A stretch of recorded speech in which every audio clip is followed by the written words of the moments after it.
Hello दोस्तों, आज मैं आपको बताऊंगा कि हमें गुस्से से भरे हुए व्यक्ति पर ना तो कभी क्रोध करना चाहिए और ना ही उससे कभी घृणा करनी चाहिए। हमें हमेशा उस पर रहम करना चाहिए, क्योंकि गुस्से वाला इंसान तो वैसे ही अपने क्रोध के संस्कारों के वशीभूत होकर लाचार और दुर्बल हो जाता है। गुस्से की आग में वह कुछ भी अनर्थ कर सकता है।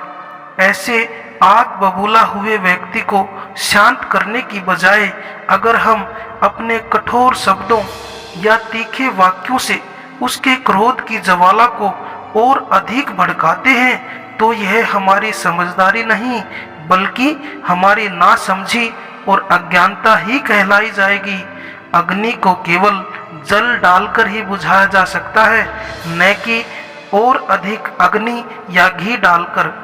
कारण यह है कि जल का धर्म शांति और शीतलता होता है, जबकि अग्नि और घी का धर्म उष्णता या गर्मी होता है।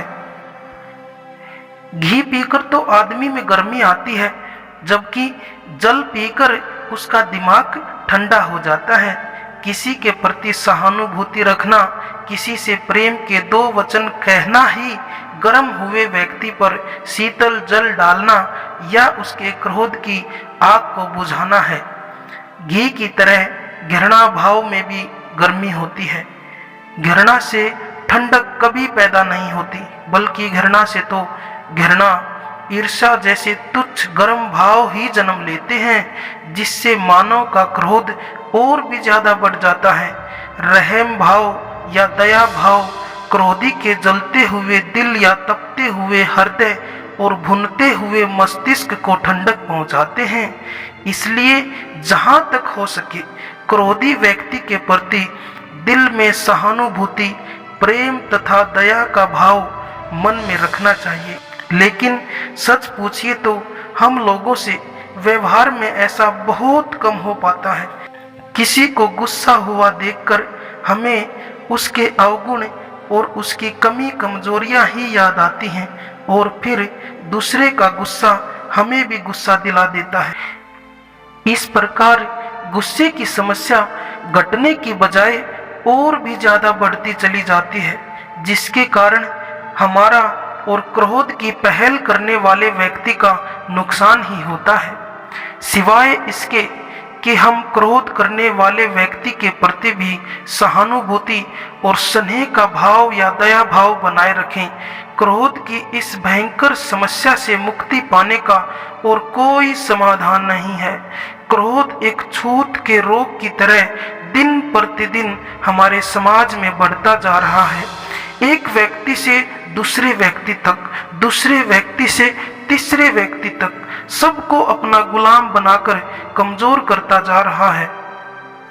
ऐसे में जरूरी है कि हम लोग आपस में सद्भावनाओं से काम लें तथा अपनी पूर्वहट या दुराग्रहों को त्याग दें और एक नए सुखी समाज का निर्माण करें।